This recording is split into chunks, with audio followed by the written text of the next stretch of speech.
안녕하세요. 오늘도 사연살롱을 찾아주셔서 감사합니다. 이야기는 결혼 직후부터 시작돼요. 저희 시댁에 갑자기 급전이 필요하다고 하시길래 결혼 전에 신랑이 모아두었던 돈과 은행에서 빌린 것으로 시어머님께서 필요하다고 하시는 액수의 돈을 드렸어요. 그 후 또 각종 시댁 살림살이들을 바꿔드리기 시작했어요. TV, 냉장고, 세탁기, 소파 등등, 심지어 커튼까지 거의 리뉴얼 수준으로 말이죠. 저희 부부가 맞벌이라서 신용카드가 여러 장 있으니까 그 덕분에 그런 지속적인 지출들이 가능했었죠. 솔직히 해드리기 싫을 때도 많았지만 그런 저를 움직이게 만들었던 건 바로 시어머니의 유난히 촌스럽고 불쌍해 보이는 외모였어요. 연세보다 10년여는 더 늙어 보이시고 하여튼 뭔가 도와드리고 싶은 마음을 아주 강하게 불러일으키는 겉모습을 하고 계세요. 게다가 시어머니의 동정심 유발 화법도 한몫을 했어요. 평소에 나약해 보이는 말씀들을 자주 늘어놓으셨죠. 아이고, 내가 몸이 많이 약해. 언제 갈지 모르겠네. 아이고, 나도 다른 사람들처럼 저런 거 한번 해봤으면 원이 없겠네. 내가 예전에 무슨 고생을 했고, 뭐뭐에 한이 맺혔네. 어쩌네. 시어머니께서 그렇게 말씀하시는 걸 가만히 듣고 있으면 제 손이 저절로 지갑을 열게 돼요. 어떻게 보면 참, 동정심 불러일으키는 쪽으로는 아주 재능을 타고나신 분 같아요. 어떨 때는 존경심마저 들어요. 근데 서서히 반전이 일어나기 시작했어요. 시어머니께서 최신 유행의 옷과 액세서리들을 사 모으기 시작했고, 심지어는 백은 루이비통이지 말을 달고 사셨어요. 또 연예인 수준의 눈화장에다 볼터치에다가 시어머니께서 20대 시절엔 정말 예뻤다고 하시면서 마치 20대로 돌아가시려고 하시는 듯한 모습까지 보이셨어요. 사실 그런 노력들 덕분인지 적어도 뒷모습만큼은 30대 정도까지 근접하기는 했어요. 하여튼 그렇게 촌티가 나던 시어머니의 외모는 완전 반전을 이루었고 나약했었던 그분의 말투는 점점 터프하게, 정확히는 험하게 변하게 되었어요. 여러분들이 아시는 수많은 쌍시옷자 들어가는 말들에다가 심지어 영어로 된 욕도 썼어요. F땡 같은 말들이죠. 거기다가 더해서 물건 집어던지기랑 소리 지르기 등등은 아주 예사였고 본인의 딸한테조차도 망할 땡 어쩌고 등등의 거친 말씀도 하시고 차마 여기 쓰기도 부끄러울 정도의 험담을 매일같이 늘어놨어요. 아주 엉망으로 변해갔어요. 시어머니는 평소에 약간의 감기 기운만 있어도 약을 아주 독하게 지어달라고 의사 선생님께 말을 해서 일부러 빈속에다가 독한 약을 드시고는 위장에 탈이 나서 입원하고 병을 만들어서 계속 그렇게 병원과 함께 세월을 보내고 게다가 병원은 무조건 큰 병원만 찾았어요. 그래서 의학 상식은 거의 전문가 수준이고 TV에 방영된 병만 보면 그거 검사해 봐야 한다고 병원으로 직행을 했어요. 그래서 지방부터 서울까지 대학병원을 수없이 드나드셨고요. 하지만 그때마다 아무 이상이 없었고 오히려 연세에 비해 너무 건강하다는 말만 들었고 심지어 여러 의사 선생님께 며느님보다 더 건강하세요 라는 말까지 들으셨죠. 작년 초에는 두 팔이 만세가 안 된다고 하시다가 잠잠하더니 다시 그해 7월 달에 저희 가족이 휴가 중에 있는데 아직도 만세가 안 된다고 하시면서 큰 병원에 가서 반드시 MRI 찍어야 한다고 하길래 저희 식구가 휴가지에서 바로 시댁으로 복귀했던 적이 있었어요.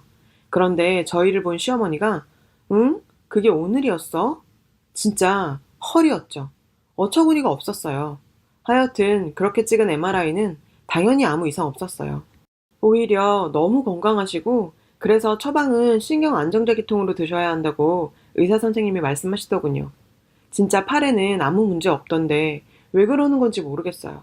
아마도 어쩌면 시어머니께서 저희 가족이 휴가를 보내는 게 짜증나서 어떻게든 방해할 핑계를 찾다 보니 그런 게 아닌가 하는 그런 생각까지 들더군요. 그런데 여기서 더욱 저를 짜증나게 하는 건 이렇게 매번 당하면서도 항상 시어머니 하자는 대로 다 해야만 한다고 주장하는 우리 남편이에요. 에휴, 시어머니는 아침에 기상 후에 본인의 신체를 쭉 살피는 시간을 가져요. 그런 후에 못 보던 작은 점이라도 발견되면 점을 빼러 성형외과로, 피부에 아주 작은 뽀드락지라도 하나 생기면 피부과로 직행해요. 병원에서 굳이 치료 안 해도 된다고 아무리 말려도 소용없어요. 사람이 큰일 나게 생겼는데 그냥 둘 거야? 라며 하도 소란을 떨어서 결국은 좁쌀만한 상처들 하나하나 다 소독하고 치료하고 약을 처방받으셨어요. 하여튼 무슨 발톱 색깔만 약간 변해도 무조건 병원으로 직행하는 거죠. 아무래도 큰 병이 든 것 같다고 하면서요. 진짜 병원비 대기에 여념이 없었죠. 게다가 최근에는 성형외과를 찾아 각종 시술까지 받으시고 있어요. 참, 아무 이상도 없는데 매번 그러는 시어머니 덕분에 1년 병원비와 성형 비용이 거의 900만 원이 넘게 들어요. 게다가 틈틈이 입원도 해버려서 제가 또 병실로 찾아가 봐야 되기 때문에 시간도 돈도 많이 들어요. 무슨 상상병증도 아니고요. 그러길 한 3년을 하다 보니 이제는 더 이상 갈 병원도 없어지고 진료하신 의사 선생님 한 분은 차라리 심리치료를 해드리라고 권해주더군요. 그러나 저희 시어머니께서 정신과는 또 절대로 안 간다고 아주 난리를 치셨죠.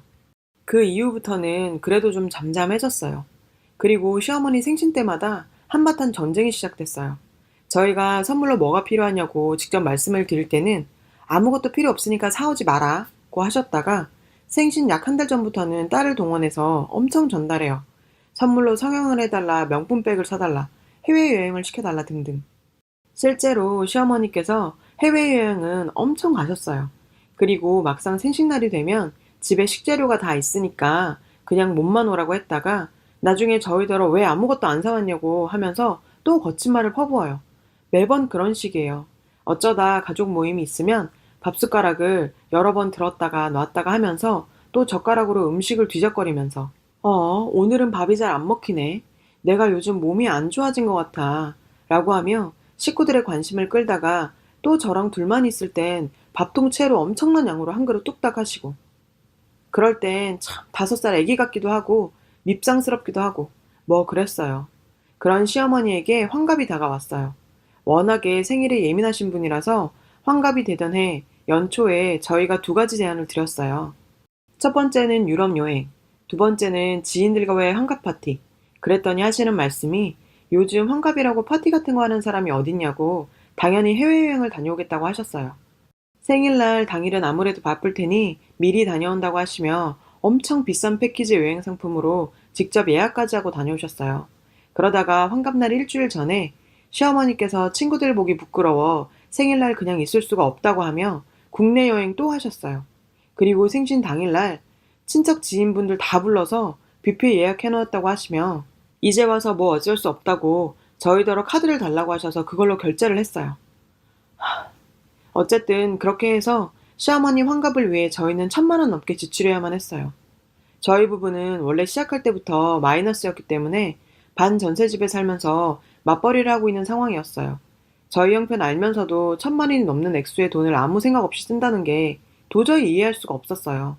아무리 자식된 도리를 다 해야 한다고 해도 저희 시어머니는 달라도 많이 달랐어요. 아들 가진 대한민국의 시어머니들이 다 이런 식으로 사는 게 아니잖아요. 유독 저희 시어머니가 심하신 것 같아요.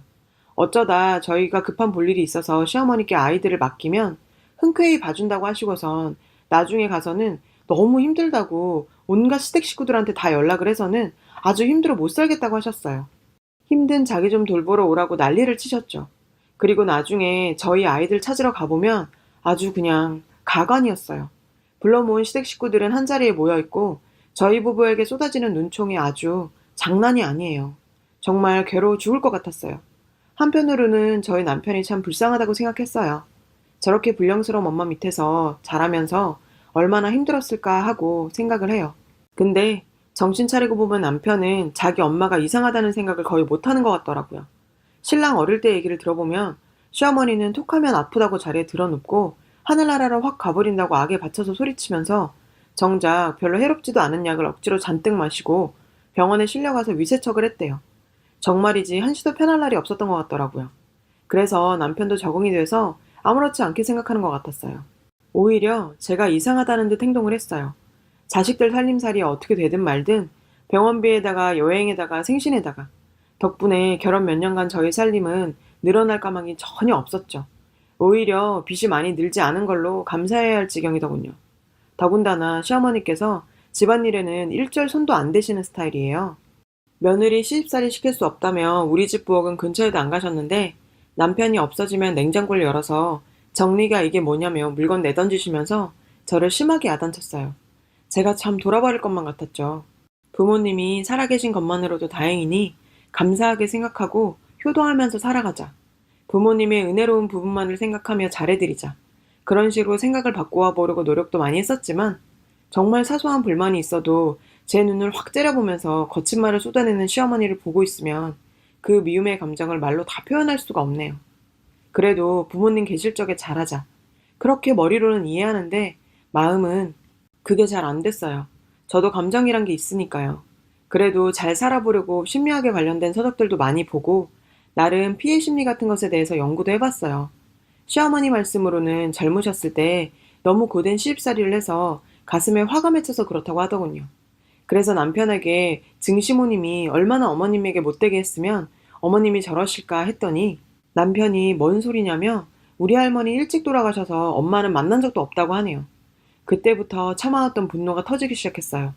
끊임없는 시어머니에 대한 지출과 과장된 거짓으로 남편과 전 하루가 멀다 하고 싸웠어요. 결국 돈 앞에서는 장사 없다는 말처럼 시어머니에게 쓴 돈 때문에 마이너스에 허덕였어요. 그런데도 남편은 우리가 좀 더 벌어서 갚으면 된다고 아무렇지도 않게 말하더라고요. 제가 참다 남편이란 사람이 조금이라도 우리 가족을 생각한다면 그게 할 소리야? 라고 소리 질렀어요. 시어머니의 행동은 정상이 아니라 우리 모두를 파괴하고 있다고요. 하지만 남편은 단호했어요. 우리 엄마를 이상한 사람으로 보는 네가 더 이상한 거 아니야? 그깟 돈 얼마나 한다고 사람 이렇게 어이없게 하는데? 라고 하더군요. 그깟 돈? 지금까지 시어머니에게 쓴 돈만 얼만 줄 알아? 8천이 넘어 8천. 우리 집은 반전세에 전세도 못 갔어. 결혼해서 돈을 모으기는커녕 마이너스 통장에 시어머니 사치생활 유지하려고 은행에 빚만 늘었다고. 뚫린 힘이라고 함부로 나불대지 마라. 그럴 거면 결혼을 왜 했고 애는 왜 낳았는데? 남편에게 한 번도 말하지 않았던 진심을 퍼부었어요. 그 다음 남편 반응이 가관이었어요. 제가 이런 상태인데도 남편은 끝까지 시어머니 편을 들더군요. 우리 엄마가 뭘 잘못했냐면서 그래도 부모인데 뭐가 그리 못마땅하냐고 하더군요. 남편의 말과 행동에 이혼을 결심했어요. 이왕 이렇게 된 거 할 말은 해야죠. 야, 그럼 네 엄마가 비정상이지 정상이냐? 그냥 정신병이야. 솔직히 병원에서도 정신과 가보라는데 인정 안 하는 건 너랑 네 엄마잖아. 네가 볼 때야 약한 척 소녀인 척 하겠지만 내 앞에선 괴물이고 악마야. 매번 사람들 앞에서 입맛 없다고 약한 척하다 나랑 있으면 어떤 줄 아니? 그냥 밥통 채로 밥 퍼드셔. 그걸 네가 알아? 네 집 주제에 루이비통이 가당키나 하니? 네가 언제 나 루이비통백 사준 적이나 있어? 돈도 없는데 뭔 맨날 명품이야. 얼굴에 보톡스는 어떻고. 진짜 못 봐주겠어. 어차피 난 더 이상 살 생각 없어. 할 만큼 했고. 돈 한 푼 없는 집안 남은 것도 가지고 갈 것도 없어. 꼴도 보기 싫어. 저런 엄마랑 같이 살았으면 네 어린 시절은 어땠을까 싶어 불쌍해서 같이 살아줬더니 역시 피는 못 속이는구나. 너도 네 엄마 모시고 잘 살아봐라. 내 앞에서 당장 꺼져버려. 퍼부었어요. 남편은 당당히 엄마 편이더니 안 그러던 제가 그런 게 이상했는지 자기도 평소에 안 하던 눈웃음을 치면서 왜 그래? 엄마 그런 거 한두 번도 아니고 자기가 이해해. 내가 잘할게. 이러는데 좀 역겹더라고요. 이래저래 해서 갈라서기로 했어요. 어떻게든 살아보려고 나름대로 남편에게 애정도 가지고 최선을 다해 살아보려고 했지만 이런 집구석에는 아무 희망도 없다는 걸 깨달았어요. 효자 남편과 못 산다는 말 맞는 말이네요. 긴 글 끝까지 읽어주셔서 감사합니다. 여러분, 사연 댓글에 응원과 현명한 조언 부탁드려요. 좋아요와 구독은 저에게 큰 힘이 됩니다. 오늘도 좋은 일 가득하세요.